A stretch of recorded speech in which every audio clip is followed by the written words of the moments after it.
Welcome everyone! Are you ready to discover a fun and innovative way to boost engagement? I'm Elena and this is Larissa. Hello! Hi!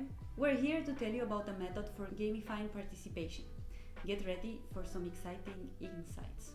Absolutely! Gamification is all about turning everyday activities into a game. It's a fantastic way to encourage participation and make things more interactive and enjoyable. In this method, you'll learn how to set clear goals, implement game mechanics, and create engaging content. The first step is goal setting. What do you want to achieve? Maybe it's increased engagement or specific learning outcomes. Once you have that figured out, you can start designing the game elements. Next, you'll need a points system. This is where you assign points for various activities or achievements.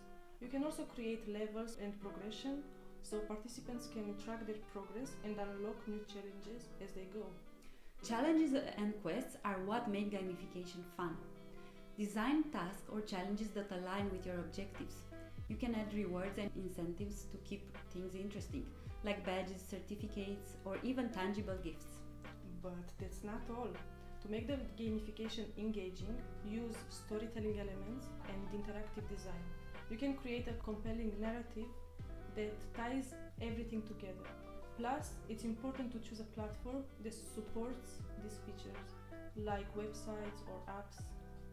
Community and social interaction are key in this method. Include leaderboards, forums, or team challenges to encourage collaboration and friendly competition. And don't forget feedback and, of course, adaptation. Make sure participants get real-time feedback on their progress.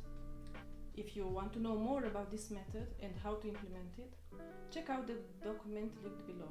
It has all the details from setting up the system to monitoring and evaluating its success. You'll also find tips for ethical considerations and sustainability. Thanks for watching us, and if you like this video and the method, you should know that you find more methods and more interesting information on the project website. Thank you! Thank you!